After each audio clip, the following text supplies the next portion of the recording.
Hello, everybody, and welcome to Skating Unfiltered with Jazzy Foster and Coach Jeff. Please make sure you hit that subscribe button. Please you make sure you hit us up in the comment section so we can talk about what you want to talk about. We're going to start the program off today with a couple announcements because it's going to be pretty busy, and I don't know when we're going to get back on here because we're going to be all over the place, right? Yeah, and starting mid-March, and then I think it's April, June, July, August. It keeps going. Yeah, I think we have, from what I understand, there's a Snake Pit Showdown. And if we don't mention your race, it's not because we don't think it's important. And we kind of go to John Rogers' page and see what actually is what people are talking about. Well, I have the list of U.S. roller speed skating, the ones they have, so I will try as much as possible to put them out there and let everybody know. But there's a Snakes Pit Showdown in Evansville, Indiana. That's March 6th, and there's practice the day before. And then there's a Stardust 2 Skate Center Inline Racing competition, which is hosted by South Georgia Revolution. That one, I believe, is the 5th and the 6th, and I think the outdoor portion is on the 5th. I could be wrong, but I think outdoors on the 5th and then indoors on the 6th. So then, speaking with U.S. Roller Speed Skating, make sure to check out the YouTube page, which I would link down below, because also some of the Race Champions videos have just been posted as well.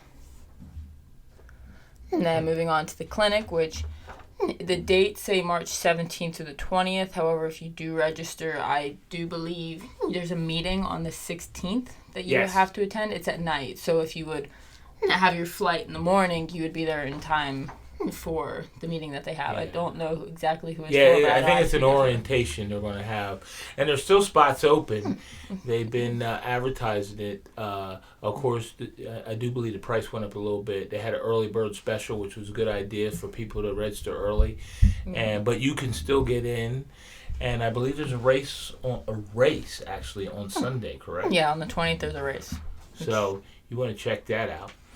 And then there's a mega practice up in Massachusetts at Mike Godin's rink, TnE SOS Speed, and the court floor is going to be freshly coated, and we plan to have a good time up there.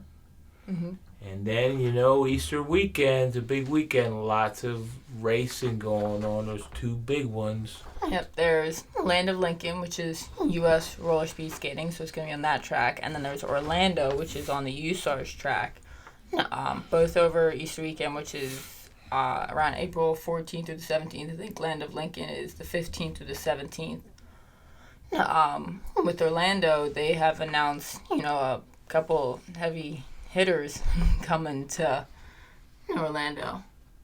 Yeah, they've we don't want to mention because we can't confirm, but they said that Power Slides is possibly sending a team. Columbia sending a team. You probably want to check with Johanna. He's been posting all that stuff to see who's coming. Of course, hopefully some heavy hitters from the United States also going to be there. Should be. And the Land Lincoln, that's growing every year also. You can pick your poison. Either meet you go to, you're going to be in for some hot racing. So just keep that in mind. And I think that's all for events coming up. Yeah, that's all for events. And I do want to say, because, TLTF is my sponsor, if you haven't seen the post as of recently, wheels are in production. I think he finished pouring them and he's cleaning them. So they are perfect for you guys. They will be ready about 2.5 weeks, and they'll have both 110 and 100s in stock. So they'll be ready in time for Orlando as well. That's good. Now, also, we had some things that we're talking about training. It's Black History Month. And before, I want to say one thing I forgot. I want to thank everybody for all your well wishes. I got my total knee replacement my first one last Thursday, and it was a rough weekend. That pain is no joke. And I am doing everything. Hats off to Jasmine and Tammy. They're taking care of me, and my team everything's going like it's supposed to go. And hopefully, we'll get to rehab in about 5 days. I've been out walking. Most of the pain has subsided. Got some little swelling, but I just want to thank all you. You just don't know how, all the private messages, phone calls, ask me how I'm doing. I really do appreciate it. I really do appreciate it, and I really, really do feel blessed. And I didn't want to forget about that. And I think that's it. So you can keep on going now. First you want to talk about Black History Month. Well, let's just say we made some history this month. I'd have to say. History that's gonna be going down for it's gonna be hard to top. I've always said about Black History Month, it's not that Black History Month is just to educate people about your other people's backgrounds, and what Aaron did and we talked about in the last podcast, totally amazing, and happy this month. The time was great. Brittany was so gracious. And it's just a dream story. So, we just hats off to everybody, and let's just keep it moving, and keep learning about each other, and keep respecting each other, and trying to, learn each other's backgrounds. Training. A lot of people ask about, okay, how do you guys train? And my training approach is very, very simple. I use periodization. I use the 4 phases: a rest phase, endurance phase, an interval phase, and a race phase. And usually, for me, I believe that you can probably peak about 2 or 3 times a year. When you get to the top of your game, maybe once a year. So we go through, when we come, we decide what meet we want to be at our best at. And I can tell you, for us, Emerald Coast is where we want to be at our best. So we kind of backtrack that up and divide that. If we have 4 months, then we got 4 months to do that. 4 months of the rest phase. 1 month of rest phase, 1 month of endurance, 1 month of interval, and 1 month of race with the taper in there. So we're at our best. We do integrate weight training.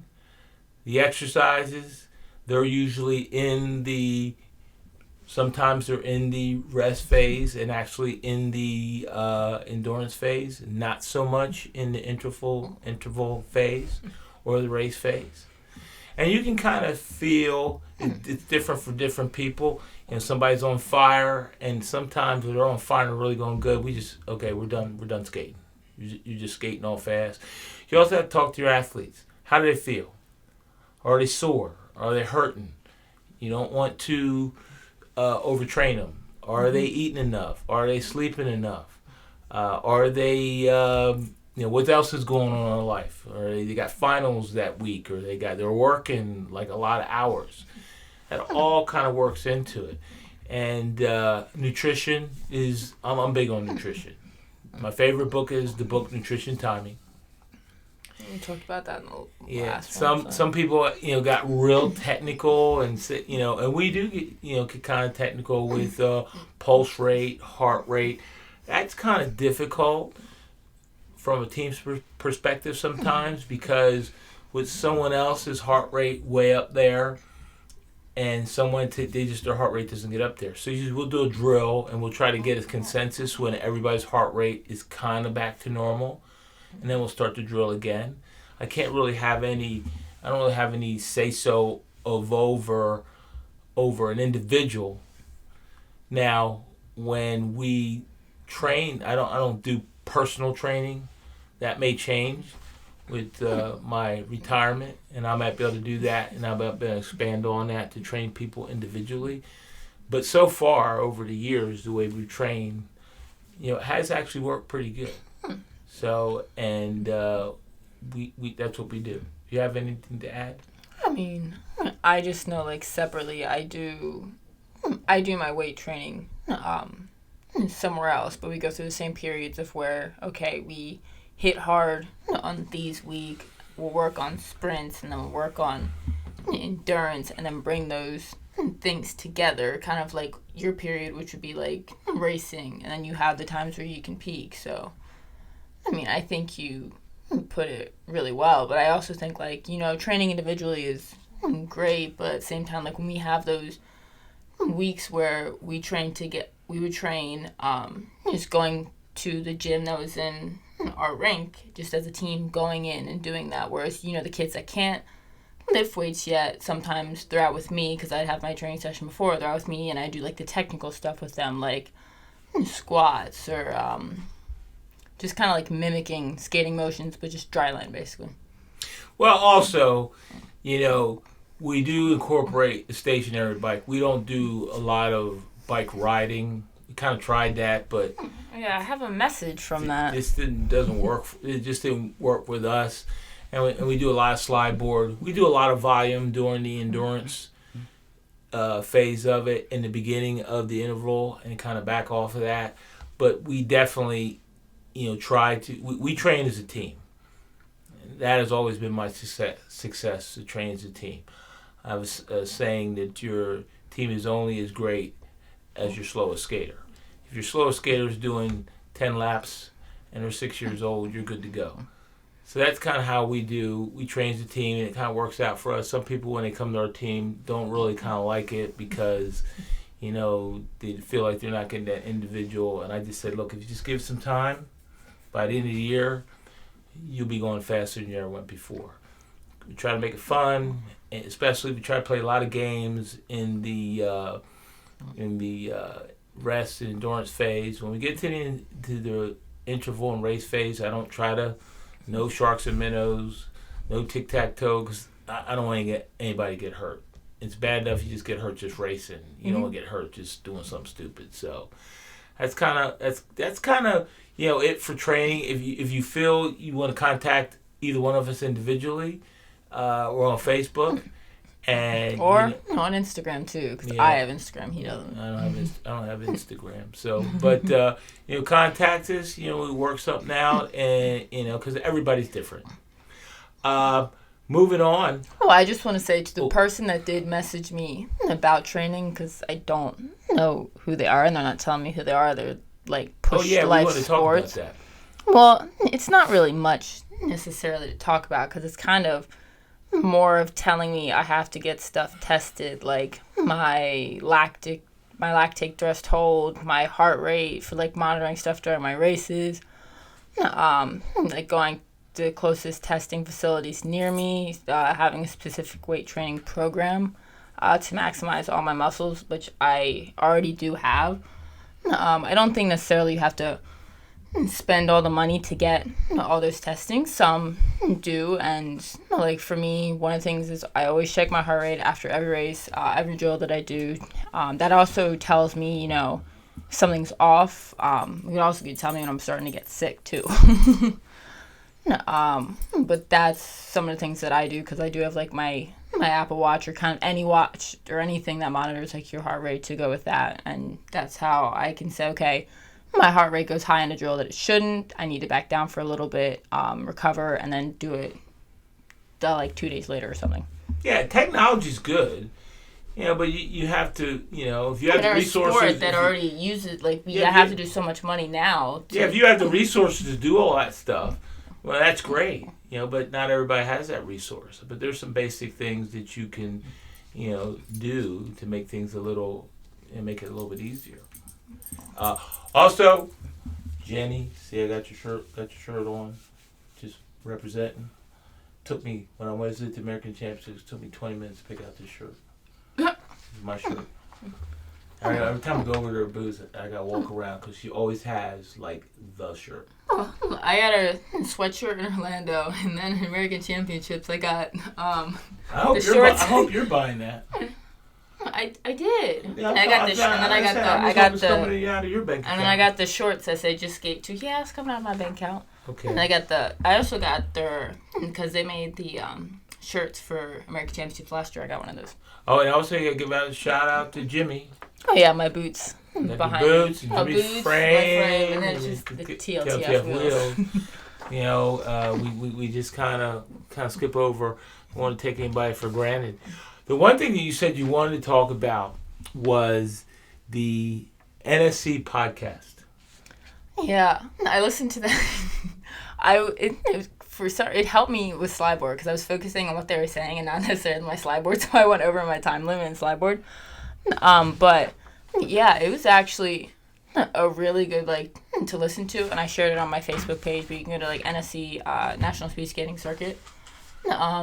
It was one of the things that they were talking about is promoting the sport in ways.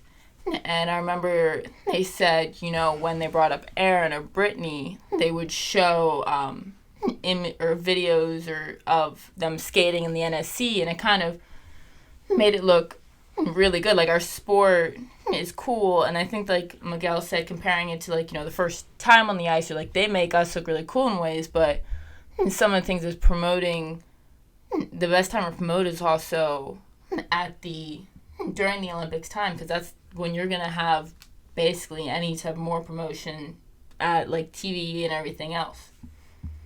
Yeah, I have to check it out. I didn't look at it, and I'm gonna look at it to see. But they always have a different perspective, and I think having different perspective is always good. And having a different approach, and what those guys do over there is pretty phenomenal. And hopefully, with all this COVID getting behind us and restrictions going down, they're going to be able to. We're going to start seeing those racers again too. I know you miss doing it.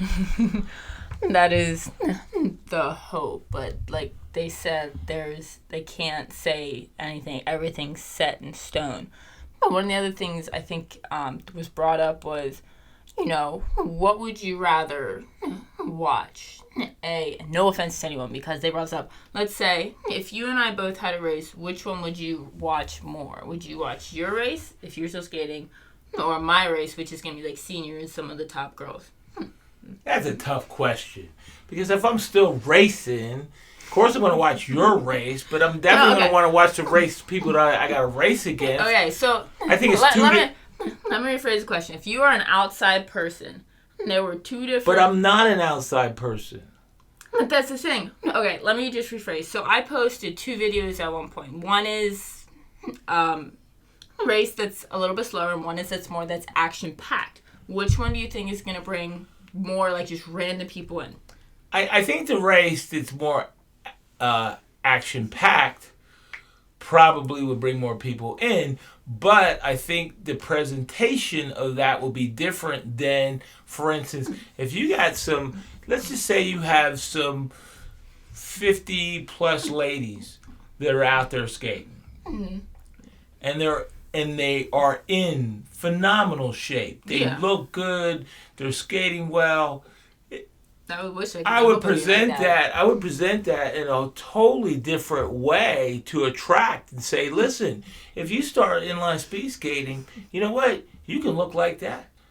You can look. You can be in shape. You can lower your blood pressure.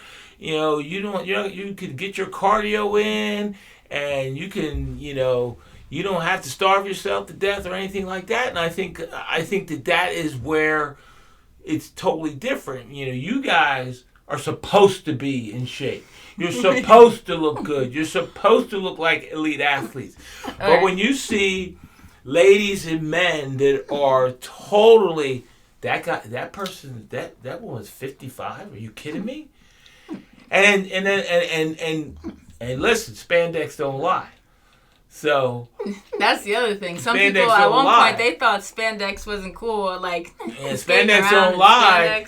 And all of a sudden you see somebody, it might be some lady over there looking at her husband, maybe you need to start speed skating or something. Well, So I think it's I think so that it's about more the presentation. that for me With is about the presentation. I think that we miss the human interest stories. Like for instance, when Walter was skating the NSC.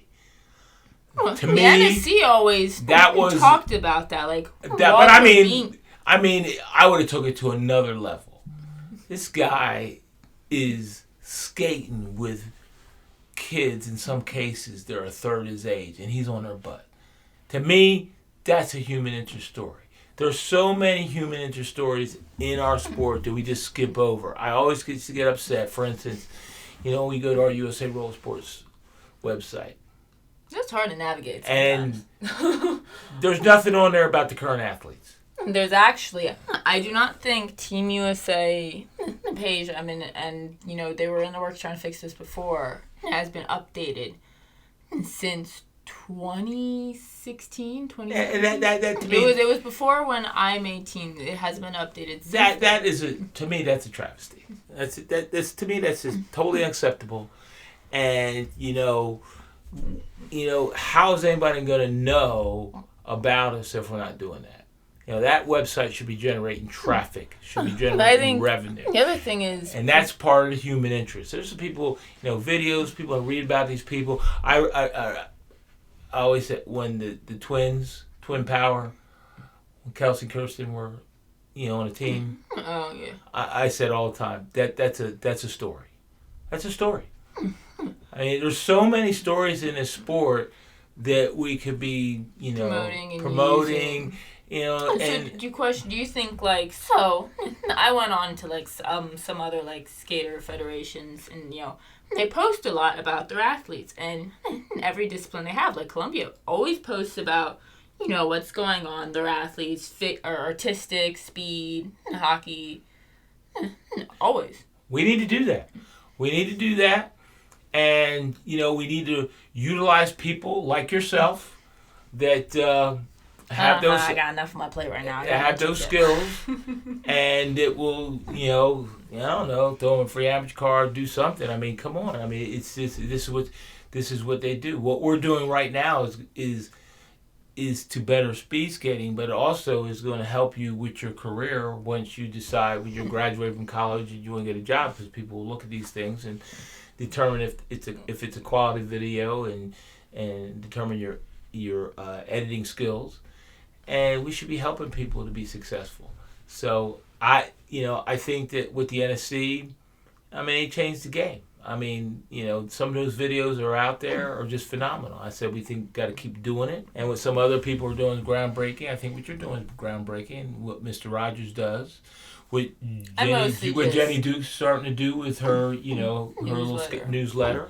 Those things we have to do, but it is kind of a shame that we have to do it and it's not incorporated under one umbrella, so everybody has a place to go. See, I was given the opportunity to do it and to get a bunch of videos to be able to edit, because I like editing videos, and I made that Team USA video. Might have been, I think it was when COVID really hit, and I couldn't really do anything because I couldn't go to school because school was online and everything. And I have the opportunity with US Roller Speed Skating to give them some of my ideas for it, on what to do. So I'm beyond grateful with that they've given me an internship and be able to use their platform to help build the sport. So. Okay, now, we do want to touch on, there is speed skaters, parents and coaches. There is a proposal that's been floating around for about 6 months that we want to make you aware of. It is a change in the selection process. And basically, they're going to have 6 positions, firm positions. There will be 2 alternates. There'll be a time frame for those top 6.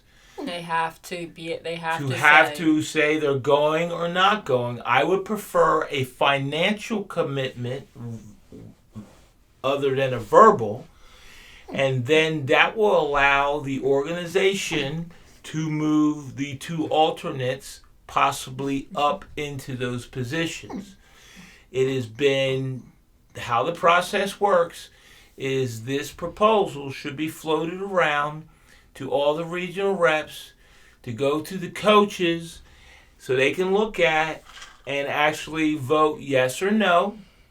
No add-ons, no amendments. That's not how it works. You vote on it if you want it. If you don't want it, don't vote on it. And if it goes through, then you could amend the proposal as it is presented. I personally think it's a good start. There's been some talk, 4 scares, 6 scares. I don't agree with the 6 scares. I truly just don't understand not taking 8. I don't, we don't have to take 8, but, I just don't understand why we're denying them that experience. And I've heard, people didn't want to babysit. And it really burns me when I hear that, because if that is the case, you shouldn't be coaching. You just shouldn't be coaching. If we're going to come back, even if somebody has to ride the bench and see what this is all like, and then they're inspired and go back and say, you know what, I'm going to work harder.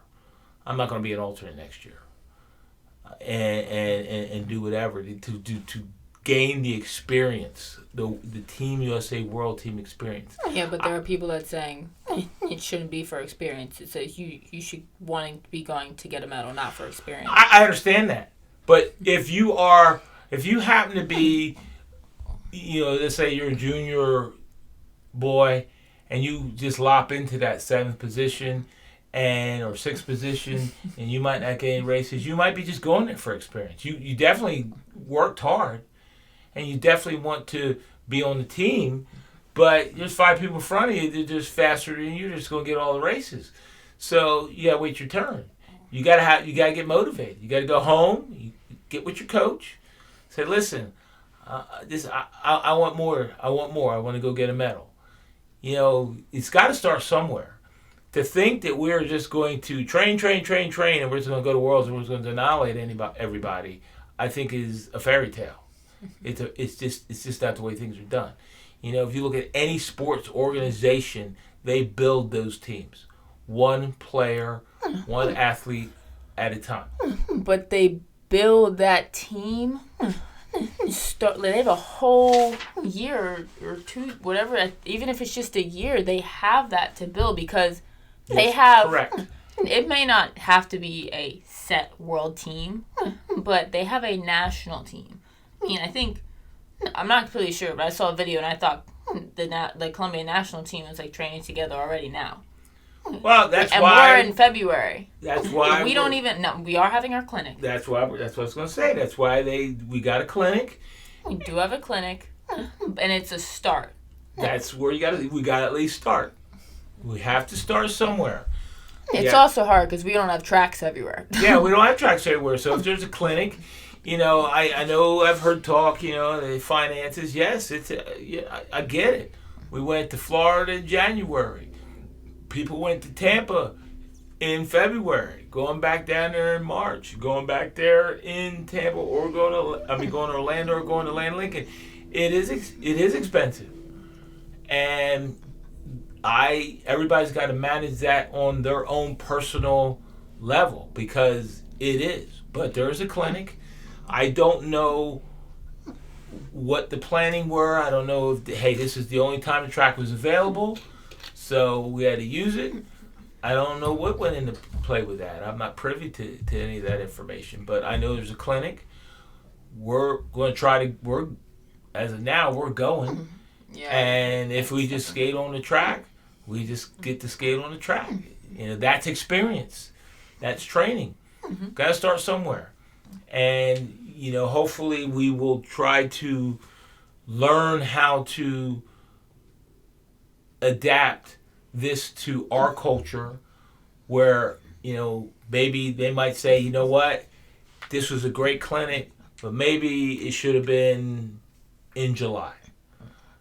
Or maybe... I don't know if I... No. That's... Are you talking about this year? No. I'm saying that you have a starting point. Mm-hmm. And there's going to be things you have to look at from a business perspective. Did we even break even on the clinic? If we broke even on the clinic, there's a financial side to it. Now, what could we do once it's all over with? The people that organized it need to get into a room and say, okay, this was the pluses and these were the minuses. Okay, we build on the pluses, we try to change the minuses. If a change time of the year, might be December in Florida might be a good time. Maybe January. I don't know. But we have to sit there and listen to the people that are there. And if it's not the outcome, you need to go talk to people and say, okay, why didn't you come? And they'll give you an answer. It might be, I didn't have the money. Or it was just a bad time of year. Couldn't get off school. Couldn't get off this. Whatever. So then you make the change, subtle changes, to improve. Listen to your customer and say, okay, we heard you. We're going to try this. And if you try it and the numbers go up, well, then you're going in the right direction. And you just make subtle changes. I mean, I don't know. I mean, you just have to make those adjustments as you go. And I think that, we do that as coaches. There are certain meets we'd love to go to, but we're never going to go because we just can't go. We can't get the whole club to go over there. So you know where there's another track, technically, but I don't know how much it would cost to, rent that space where we're going to skate for World Games in Alabama. Yeah, when we went down there, we would try to get in and look at it, but they said it goes up and down, like it moves. Yeah, it's not I don't know. I'm going to try to when my knee gets a little better. I think I'm going to have to take a Corvette field trip down there. No, not without me, and I'm not going down the Corvette. Why not? Because I get motion sickness sometimes. It's all highways. You'll be good. No, I would not be good. All right, well, I'll just leave you home. Let's go by myself. Then what's the point of going on the trip? You need me for that. I'm just going to go look at it, take pictures, and see what's going on, I mean, I don't have a lot of time on my hands. So, but, again, the selection, please, get with your coach. Press your coach to get with your regional rep. Make the regional reps do what they're supposed to be doing so we can get good feedback on this. If you don't like it, vote no. Then we'll have to go back to what the selection process we had. If you like it, vote yes. I think it'll be presented to the speed committee, and if it's a unanimous, if everybody loves it or whatever, then it'll go through. If nobody likes it, then it won't. And once you have something moving forward, again, then you tweak it. Hey, we went to outdoor national trials. This didn't work out. Okay, we need to change that. So you go to your regional rep, you amend. I'd like to change whatever it is you want to change. Maybe you don't like the sprint position or whatever. I want to change that. I don't like the overall track.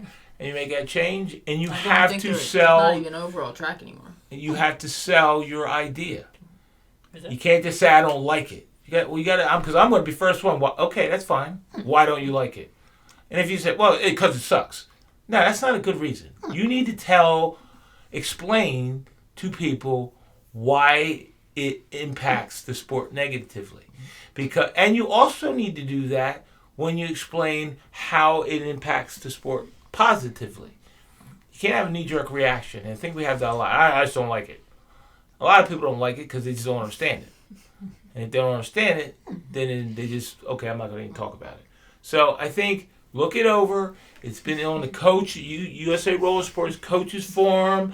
I don't think anybody's really talked about it on the Mr. Rogers, but there's a lot of talk on it. And hopefully we will be able to get this voted on one way or the other. I personally think it's a good start. And I think we need to go back to 6. And with the 2 alternates, the alternates don't necessarily have to go, but they need to be in a position that they could go. So, that's just my position on it. Now, I think the only thing that we need to talk about is someone asked about what we do for World Team Fundraising. So this has probably gone back. So right now, we don't have the ESS races. Normally, we always have fundraising for the Eastern Seaboard Series races that we have. World team skaters skate for free for the race. It's a free race for them, which would consist of either it's like a 10K or 15K or 21K, 1,000 or 300 or 100 meter drag. There's never both a 300 and 100. It's always one or the other, I think. Yes. Or it's the 300 and the 1K and a 300 and 100. Depends on the mood. It depends on that, and also how the track, if it's wet or not in some areas. You may not do sprints or certain things like that. The other thing is, specifically for our region, what was it, 2018 or 2019, we had about 4 skaters from our region go to the World Championships. So some of the things that we've done in our regions, we've had a bunch of fundraising. I think last year, because it was just me and Dayton, I don't remember how much was raised, and it was at a mega practice that we had. I think the thing about this, and we're only talking about it, is because it seems to be a hot topic.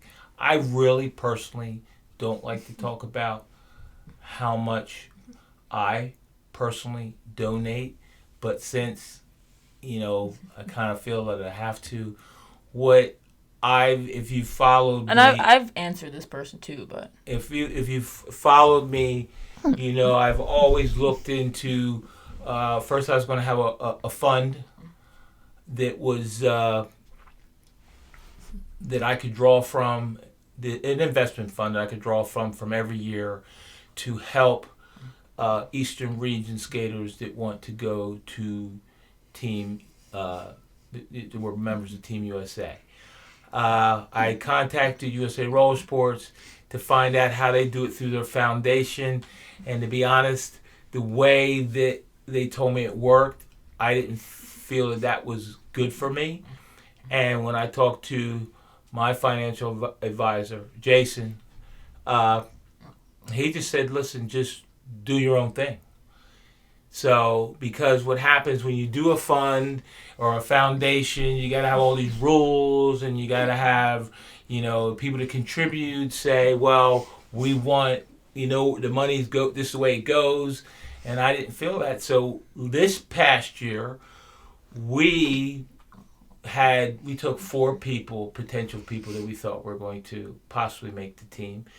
And basically anybody from our region. Our region. And we just basically said we were going to, from the fund that Jason and I set up, we were just going to pay the down payment for everybody that made it. And that's what we did.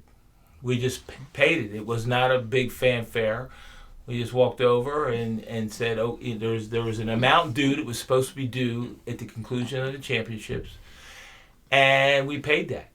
And we plan to continue to do that also with what we did with the ESS races. Also what Mike also helps me a great deal, Mike Godin, when we do our fundraisers. We gave out additional, I think it was like $375 a piece on top of what the down payment for our skaters going to Worlds. And of course, there was someone that made a great donation. Yes, great. Thank you. I can't remember on the top of my head, but I'll put it here on the donation they made. I think it was donated while we were actually at Worlds, and we were all very, very appreciative of it. It was like over 10 grand. Yeah, I think it was like 11,000. So I mean, I think it's I don't really like to I just don't feel comfortable talking about what we have donated, but I think not necessarily what we have donated. Have we done anything with our platform? And reality is, yes, we've always done. We've been doing it. And some of the things, like a bunch of us skaters that make the team, we have our own fundraisers, and that's one way of supporting them as well. Whether they make T-shirts. I remember one year I designed like a throw tower or something that Mackenzie had, because she wanted to do a T-shirt. She wanted to do something different. They have wristbands. Jenny Duke usually creates. That's the other thing. She usually makes our shirts at such a low cost so that we have some money for us when we go to Worlds, and she's a big part of that as well. And she also donates the shirts that we've had, I think, for the past Long as I can remember. 3 years. I think it's probably as long as I've been. Yeah, and like I said, I just think I don't think anybody wants to sit there and say, hey, I'm giving all this, money. No, and I think we have done it, and I tend to like to be quiet about it. I think people in the region and people that have benefited, they know, and they've expressed their appreciation, and I think that's what it should be about. Now, if you want to take it on a national scale, well, that's fine. I mean, I've just chosen not to do that because it's easier for me to manage on a regional scale. Well, another region has done it too. On the West Coast, when I think it was 2019, I don't remember the year, but it was 4 or 5 of their skaters made it for their region, and they did a bunch of funding for their skaters. So basically, our regions did the funding for us in a way that we had. I just, like I said, I think the people that have been at that level understand that are true to the region, not the fly-by-nighters that come in there for just for 1 year and ones that skated all the time. People that skated all the time. We're not going to mention any names because we'll forget somebody and I'll start a whole other conversation that probably won't be good. But everybody has their own ways of helping out with Team USA funding, whether it's all out in the open talking about it or private. We have done it. We've always talked about funding for Team USA. Sometimes that's buying the USA uniforms that we have to sell, as well as supporting that way. But there's a lot of different ways to support Team USA, whether it's just a person in general selling their stuff, or if someone wants to go out of their way to help Team USA. Either way, we are always so grateful for the support that we get. And I think that's kind of it. Well, like I said, I think that, also, people, we got forced to kind of do it on a local basis because there's really no direction at a national level right now. So, we'll see. That might change. So, well, I think we covered everything. Did we forget anything? No, I think we have. Alrighty. Again, everybody to send all the really appreciate it. And he's getting better. Hopefully next week. Been annoying. Hey. Because you won't let us do stuff the first day. He wants to do everything himself. Well, that's not exactly true.